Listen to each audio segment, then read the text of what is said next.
الحمد لله رب العالمين، والصلاة والسلام على رسوله الكريم محمد وعلى آله وأصحابه أجمعين، أما بعد. أعوذ بالله من الشيطان الرجيم. بسم الله الرحمن الرحيم.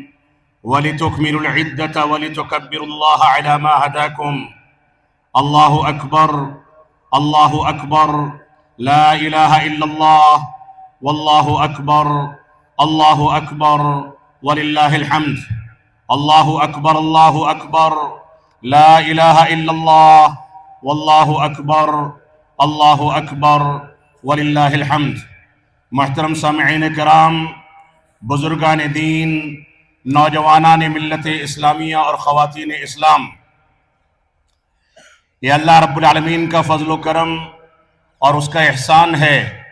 کہ ہم اس میدان میں اللہ رب العالمین کی بڑائی بیان کرنے کے لیے جمع ہوئے ہیں۔ یہ خوشی کا دن ہے، مسرت کا دن ہے، خوشیاں بانٹنے کا دن ہے، بچوں کے ساتھ کھیلنے کودنے کا دن ہے۔ یہ دن اللہ رب العالمین کو یاد کرنے کا دن ہے۔ یہ خوشیوں کی گھڑی اللہ رب العالمین کی تکبیر اور اللہ رب العالمین کی کبریائی کو بیان کرنے کی گھڑی ہے۔ اللہ رب العالمین نے مسلمانوں کو یہ حکم دیا، یہ ہدایت جاری کی کہ مسلمان غیر قوموں کے طریقے سے خوشیوں میں اتنے مگن نہ ہو جائیں کہ اسراف و تبذیر کریں، نشہ کر کے ایک دوسرے کے ساتھ زد و کوب کریں، بلکہ مسلمانوں کی ذمہ داری یہ ہے کہ وہ غم کے عالم میں ہوں یا خوشی کے عالم میں، ہر حالت میں مسلمان رب کائنات کو یاد کرتا ہے۔ ہماری ذمہ داری ہے کہ ہم تکبیرات عیدین کو بلند کر کے اللہ رب العالمین کو یاد کرے۔ اے رب کائنات، ہم اس میدان میں جمع ہوئے ہیں، ہم نے تیری تکبیرات کو بلند کیا ہے، ہم نے نماز میں تکبیرات زوائد پکاری ہیں، ہم اس بات کا اقرار کرتے ہیں کہ ہم گنہگار ہیں، ہم اس بات کا اقرار کرتے ہیں کہ ہم تیرے مجرم ہیں، ہم اس بات کا اقرار کرتے ہیں کہ ہم نے تیرے دین سے سرکشی کی ہے، لیکن اے رب کائنات، ہمارا تیرے سوا کوئی نہیں، ہم تجھی کے آگے بھیک مانگتے ہیں، تیرے ہی آگے ہاتھ پھیلاتے ہیں۔ اے رب کائنات، ہم اس بھیڑ میں اس مبارک موقع سے تیری بڑائی بیان کر کے تجھ سے اپنی مغفرت کے طلبگار ہیں۔ ہم اس میدان عید میں جمع ہو کر کے اس بات کی کوشش کرنے کے طلبگار ہیں، اس بات کی خواہش اور تمنا لے کر کے حاضر ہوئے ہیں کہ رب کائنات مسلمانوں کے احوال کو امن و سلامتی میں بدل دے۔ ہم اس بات کی تمنا لے کر کے حاضر ہوئے ہیں کہ ہمارے مسلمان بھائی چاہے فلسطین میں ہوں یا ہندوستان کی مختلف سیاست اور مذہب کے نام پر تفریق پیدا کرنے والی گندی سیاست کے نام پر ہمارے ملک میں جو آب و ہوا اور فضا بنائی جا رہی ہے، چاہے فلسطین کے مظلوم مسلمان جو ہم پسینہ پوچھیں تو ہمارے پاس رومال ہوتا ہے، لیکن ان کے پاس خون پوچھنے کے لیے، منت و سماجت کرنے کے لیے نہ زبانیں ہیں، نہ کپڑے ہیں، نہ احرام کی آسائش کی جگہیں ہیں۔ رب کائنات کے ہم شکر گزاری ادا کرتے ہیں کہ اللہ رب العالمین نے ہم کو یہ موقع دیا کہ ہم یہاں آرام کے ساتھ نئے کپڑے زیب تن کر کے حاضر ہو سکیں، اللہ رب العالمین کو یاد کر سکیں۔ اس پر رب کائنات کا جتنا شکر ادا کیا جائے کم ہے۔ اللہ اکبر، اللہ اکبر، لا الہ الا اللہ، واللہ اکبر، اللہ اکبر، وللہ الحمد۔ اللہ اکبر، اللہ اکبر، لا الہ الا اللہ، واللہ اکبر، اللہ اکبر، وللہ الحمد۔ اے رب کائنات، یہاں ہمارے بزرگ بھی جمع ہوئے ہیں، یہاں ہمارے سرپرست حضرات بھی ہیں، علماء بھی ہیں، عوام بھی ہیں، خواتین بھی ہیں، مائیں اور بہنیں ہیں، چھوٹے چھوٹے معصوم بچے ہیں۔ اے رب کائنات، ہم تجھ سے گزارش کرتے ہیں، تجھ سے دعا کرتے ہیں، تجھ سے بھیک مانگتے ہیں، اس بات کی التجا کرتے ہیں کہ مسلمانوں کو سنت کی طرف رجوع کرنے کی توفیق عطا فرما، مسلمانوں کو توفیق عطا فرما کہ مسلمان بدعات و خرافات سے اپنے آپ کو محفوظ کرے، تقلید شخصی سے توبہ کرے، مسلمان کو توفیق عطا فرما کہ مسلمان اپنے لیے وہ کنجیاں تیار کرے جن کنجیوں کے ذریعے صحابہ کرام کے پاس نہ پھٹے پرانے کپڑے بھی ڈھنگ کے نہیں تھے، پہننے اوڑھنے کا سامان نہیں تھا، کھانے پینے کا امکان نہیں تھا، لیکن انہی کنجیوں کے ذریعے صحابہ کرام نے ساری مظلومیت اور سارے فقر و فاقے کے باوجود دنیا کے اندر سر اٹھانے کا ہنر سیکھا تھا، کیونکہ صحابہ کرام توحید پر قائم تھے، اتباع رسول کے خوگر تھے، صحابہ کرام قرآن و سنت کی جانب رجوع کرتے تھے۔ آج مسلمان کروڑوں اور کھربوں کی تعداد میں غلط انداز کی فکر اور غلط انداز کے دین کو لے کر کے چلنے کے نتیجے میں آج غلامی کے حوالے ہو کر کے پستی اور تنزلی کی زندگی گزار رہا ہے۔ رب کائنات ہم کو دین کی جانب رجوع کرنے کی توفیق عطا فرمائے۔ آج خوشی کے اس دن میں یہ نہیں چاہتا کہ کسی کا زخم کریدا جائے۔ آج خوشی کی اس گھڑی میں یہ بات مناسب نہیں ہے کہ مسلمانوں کے اوپر ان کے عمل کو لے کر کے تنقید کی جائے، لیکن کیا کیا جائے؟ رمضان آیا اور گزر گیا، رمضان میں مسجدیں آباد ہو گئی، لیکن میں قسم کھا کر کے کہہ سکتا ہوں کہ آج بھی صلاۃ فجر میں مسجدیں ویران تھیں اور صلاۃ ظہر سے مسجدیں مزید ویران ہونے والی ہیں۔ ہمارا رب جس نے ہم کو پیدا کیا ہے، اس نے کل بھی ہمارے اوپر انعامات کیے تھے، اب بھی انعامات کرتا ہے، مستقبل میں بھی ہمارا کفیل اور ہمارے اوپر انعامات کرنے والا وہی رب کریم ہے۔ اس کی شکر گزاری سے ذرہ برابر غفلت یہ مسلمانوں کے لیے تباہی کا سامان ہے۔ ہماری ذمہ داری ہے کہ اللہ رب العالمین کی توحید کو سمجھے، ہماری ذمہ داری ہے کہ قرآن و سنت کی جانب رجوع کریں۔ اللہ رب العالمین کا فرمان ہے سورۃ النور میں، اللہ رب العالمین نے ارشاد فرمایا وعد اللہ الذین آمنوا منکم وعملوا الصالحات لَيَسْتَخْلِفَنَّهُمْ فِي الْأَرْضِ كَمَا اسْتَخْلَفَ الَّذِينَ مِنْ قَبْلِهِمْ وَلَيُمَكِّنَنَّ لَهُمْ دِينَهُمُ الَّذِي ارْتَضَىٰ لَهُمْ وَلَيُبَدِّلَنَّهُمْ مِنْ بَعْدِ خَوْفِهِمْ أَمْنًا يَعْبُدُونَنِي لَا يُشْرِكُونَ بِي شَيْئًا۔ رب کائنات نے دنیا میں عزت و وقار کمانے، دنیا میں غلبہ حاصل کرنے کا نسخہ کیمیا سورہ نور کی آیت کریمہ کے اندر ذکر کر دیا۔ اللہ رب العالمین نے فرمایا اے لوگوں سنو، میں نے تم لوگوں سے وعدہ کیا ہے، ان لوگوں سے وعدہ کیا ہے جو ایمان کے تقاضوں کی تکمیل کرتے ہیں، ان لوگوں سے وعدہ کیا ہے جو اعمال صالحہ کے مطابق زندگی کو ڈھالتے ہیں، ان لوگوں سے وعدہ کیا ہے جو قرآن و سنت کے مطابق اور عظمت صحابہ اور فہم صحابہ اور فہم سلف صالحین کے مطابق زندگی گزارتے ہیں۔ رب کائنات نے اس آیت کریمہ کو اب سے 1450 سال پہلے نازل کر کے اعلان کر دیا۔ یہ وعدہ رب کائنات کا برحق وعدہ ہے، رب کائنات کا وعدہ جھوٹا نہیں ہو سکتا، رب کائنات کی کہی ہوئی بات غلط ثابت نہیں ہو سکتی۔ رب کائنات نے واضح انداز میں ارشاد فرمایا کہ اللہ رب العالمین نے ایمان لانے والوں سے، اعمال صالحہ کرنے والوں سے یہ وعدہ کیا ہے کہ تم لوگوں کو اس روئے زمین پر خلافت اور غلبہ عطا فرمائے گا، ویسے ہی خلافت اور غلبہ عطا فرمائے گا جیسے ماضی کی قوموں کو عزت و وقار دیا گیا، ان کو اختیارات دیے گئے، ان کو دنیا کے سامنے آنکھوں سے آنکھیں ملانے کا ہنر سکھایا گیا، ان کو عزت و وقار سے نوازا گیا۔ فرمایا اور تم لوگوں کو اسی ایمان اور عمل صالح کی بنیاد پر رب کائنات دنیا کے اندر غلبہ عطا فرما کر کے رب کائنات نے فرمایا اس دین کی توفیق عطا فرمائے گا جو دین رب کائنات کا پسندیدہ دین ہے۔ اور معاف فرمائیں گے، پسندیدہ دین کسی امام کی تقلید نہیں ہوتا، پسندیدہ دین اپنی رائے کی بنیاد کا فتویٰ نہیں ہوتا، پسندیدہ دین رب کائنات کا وہ دین ہے جو زبان رسالت سے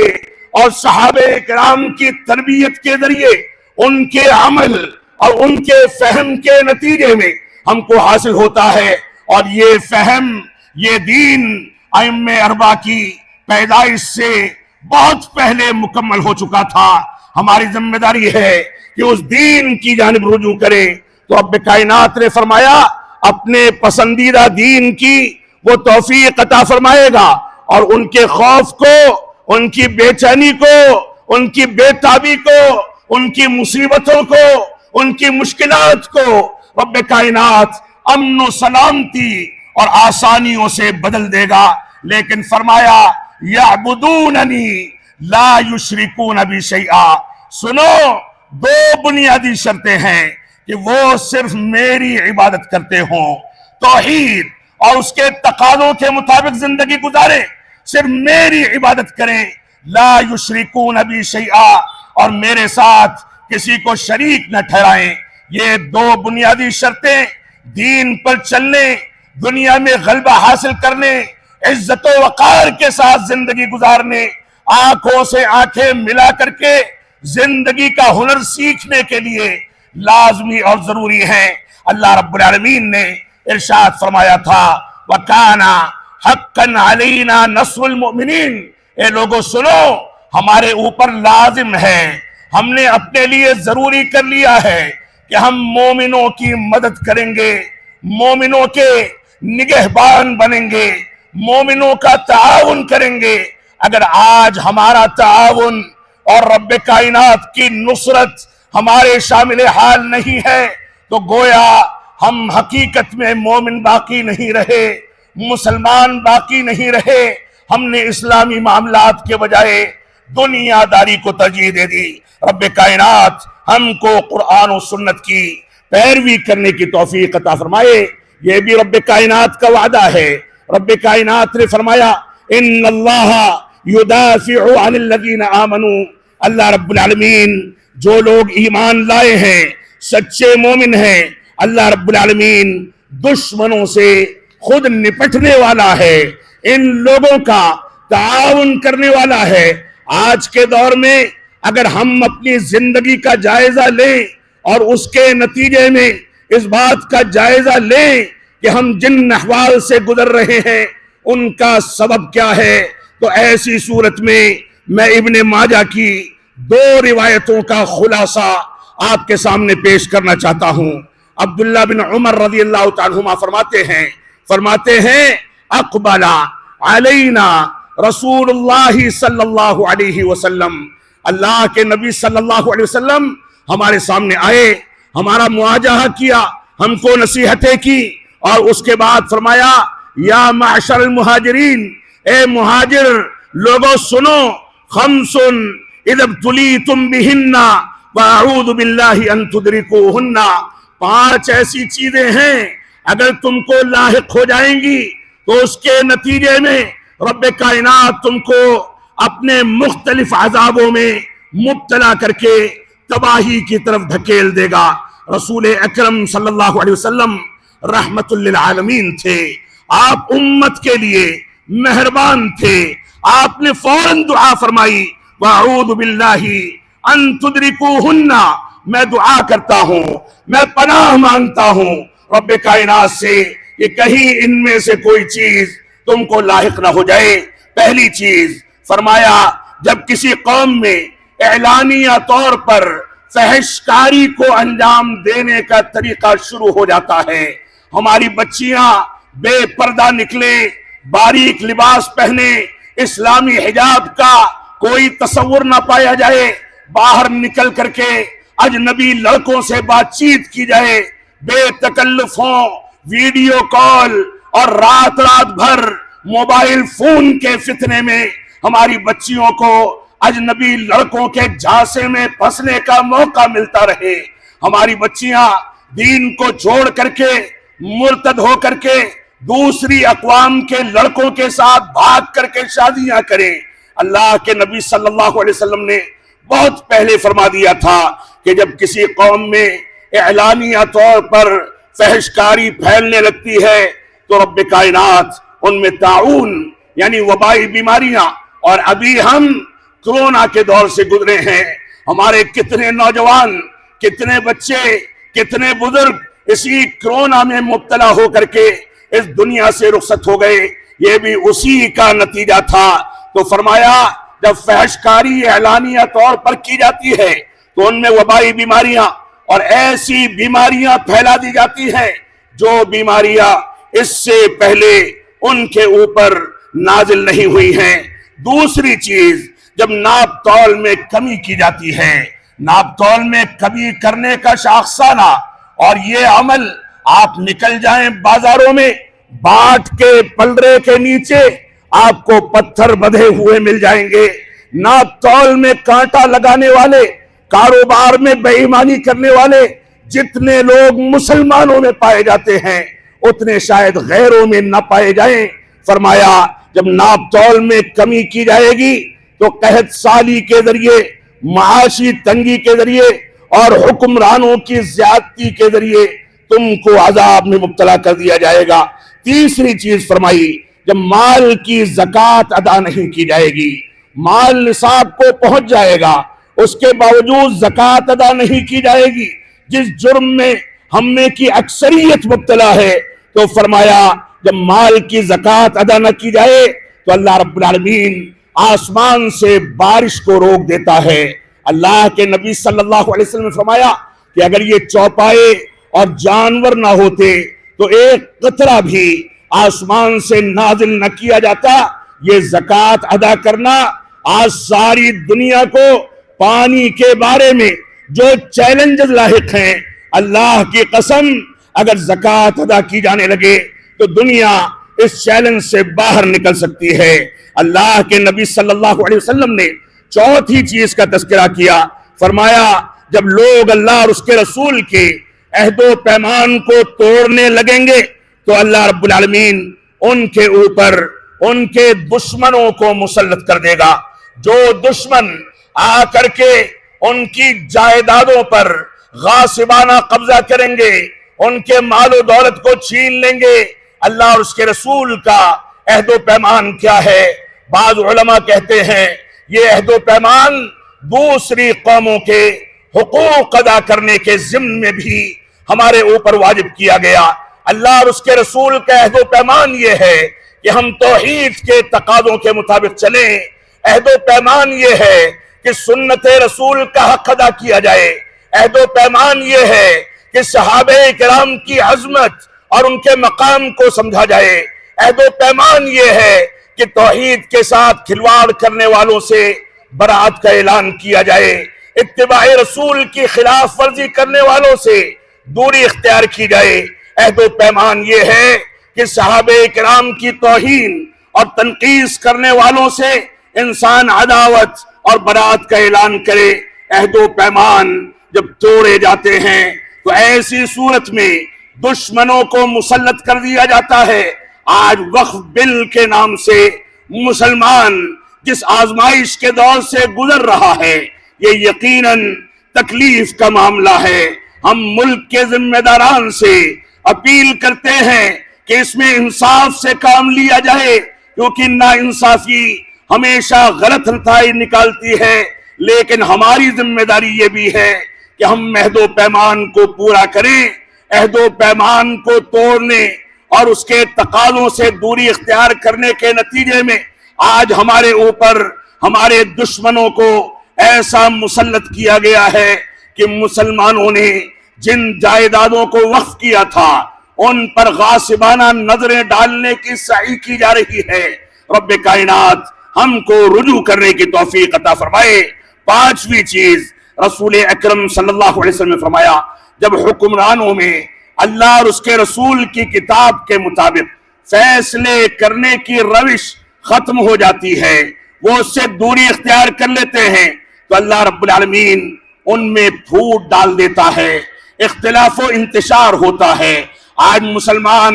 مختلف مکاتب فکر اور مختلف مسالک کے بہانے سے، مختلف ائمہ کی تقلید کے بہانے سے جس انداز سے منتشر ہے، یہ حقیقت میں اللہ اور اس کے رسول کے پیمان اللہ اور اس کے رسول کے فرمان، اللہ اور اس کے رسول کے احکامات کو نظر انداز کر دینے کا نتیجہ ہے۔ رب کائنات ہم کو توفیق عطا فرمائے کہ ہم ان چیزوں کے بارے میں نظر ثانی کریں۔ اور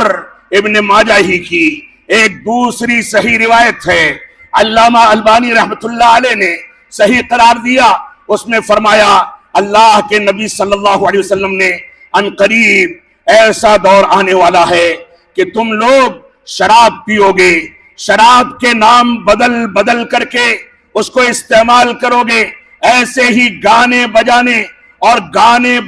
اور موسیقی کے آلات تمہارے درمیان عام ہو جائیں گے۔ اس کا نتیجہ یہ ہوگا کہ رب کائنات تمہارے چہروں کو مس کر دے گا، زمین پھاڑ دی جائے گی، پوری بستیاں اس کے اندر دفن ہو جائیں گی، آسمان سے اور زمین سے عذاب نازل ہوگا۔ ایسے ہی رب کائنات تم کو سور اور بندر بنا دے گا، یعنی تمہارے چہرے بگاڑ دیے جائیں گے۔ یہ صورتحال اگر ان 7 خرابیوں کے بارے میں ہم غور و تدبر کریں تو مسلمان کہیں نہ کہیں ان چیزوں میں ملوث نظر آتا ہے۔ رب کائنات ہم کو دین کی جانب رجوع کرنے کی توفیق عطا فرمائے۔ عمر بن خطاب رضی اللہ تعالیٰ عنہ نے فرمایا تھا، اپنے دور خلافت میں فرمایا تھا، نحن قوم اعزنا اللہ بالاسلام فمہما ابتغینا العزت فی غیرہ اذلنا اللہ۔ فرمایا تھا ہم وہ قوم ہیں جس قوم کو رب کائنات نے اسلام کے ذریعے عزت و وقار دیا تھا، اگر ہم اسلام کے طریقے کو چھوڑ کر کے کسی دوسری چیز میں عزت و وقار کمانا چاہیں گے، کسی دوسری چیز کو اپنا لیں گے، اذلنا اللہ، تو رب کائنات ہم کو ذلیل و خوار کر دے گا۔ آج سماجی خرابیوں میں آپ صلہ رحمی کے بارے میں مسلمانوں کا وتیرہ دیکھ لیں، ماں باپ کی ناقدری، رشتہ داروں کو توڑنا، سود خوری، خواتین کے حقوق کے بارے میں لاپرواہی، حرام و حلال کی تمیز کے بارے میں مجرمانہ کوششیں، ایسے ہی جھوٹ، فریب، نشہ آور چیزوں کا استعمال، دھوکہ دھڑی اور نہ جانے کون کون سی چیزیں معاشرے میں عام ہوتی چلی جا رہی ہیں۔ ہم ملکی احوال کے تناظر میں اس بات کو شدت کے ساتھ محسوس کرتے ہیں کہ ہمارے ملک میں بعض شر پسند عناصر نے ملکی قوانین کو ہاتھ میں لے کر کے ننگا ناچ کرنا جو شروع کیا ہے، یہ پورے ملک کے لیے خطرے کی گھنٹی ہے۔ ہم گزارش کریں گے، اپیل کریں گے کہ ملک کے اندر جو بھی قانون ہے اس قانون کی بالادستی ہونی چاہیے، قانون کے مطابق امن و سلامتی ہونی چاہیے۔ ہم اپیل کرتے ہیں کہ ملک کے اندر جو ملکی قوانین کو زد و کود کرے، امن و سلامتی کے بارے میں غلط فیصلے کرے، ان لوگوں کے بارے میں سخت فیصلے لیے جانے چاہیے، کیونکہ یہ ملک کی سالمیت کے لیے، ملک میں زندگی گزارنے والے تمام طبقوں کے لیے لازمی اور ضروری ہے۔ ہماری ذمہ داری ہے کہ ہم مسلمان ہونے کی حیثیت سے اپنی ذمہ داریوں کو محسوس کریں، توحید کے تقاضوں کی تکمیل کریں، اتباع رسول کو سمجھیں، عظمت صحابہ کو سمجھیں۔ اللہ رب العالمین کا فرمان ہے وَاسْتَعِينُوا بِالصَّبْرِ وَالصَّلَاةِ، اے لوگو جب تمہارے حالات خراب ہو جائیں یا عام حالات ہوں، ہر حالت میں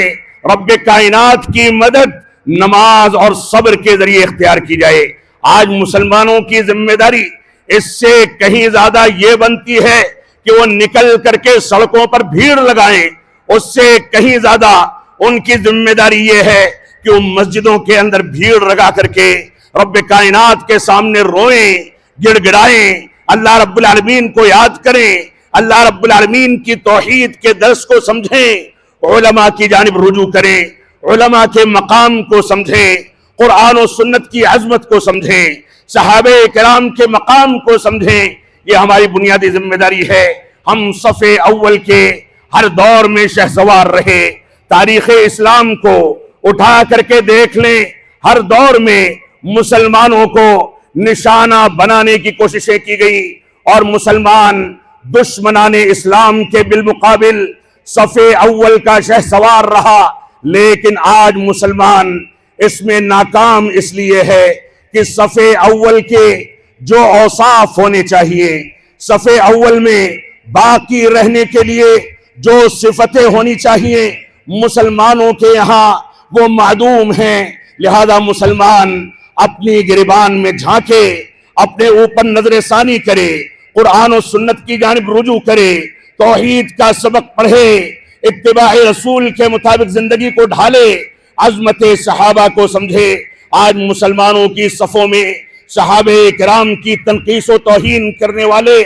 توحید کا بائیکاٹ کرنے والے، اتباع رسول کے سبق کو پڑھانے کے بجائے اس کی مخالفت کرنے والے بھرے پڑے ہیں، اور یہی افراد مسلمانوں کے لیے مشکلات کھڑی کرتے ہیں۔ ہم ملک کے اندر ایک باعزت شہری، قانون کا احترام کرنے والے شہری کی حیثیت سے زندگی گزارتے ہیں۔ رب کائنات ہم کو اس کے ساتھ ساتھ دین کی جانب رجوع کرنے، دینی بنیادوں پر اپنی زندگی کو ڈھالنے کی توفیق عطا فرمائے۔ ہم جب تک جئیں تب تک اسلام پر جئیں، جب ہمارا خاتمہ ہو تو ایمان پر ہو۔ بارک اللہ لنا ولکم فی القرآن المجید ونفعنی وإیاکم بالآیات والذکر الحمید، انہ تعالی جواد کریم ملک بر رؤوف الرحیم۔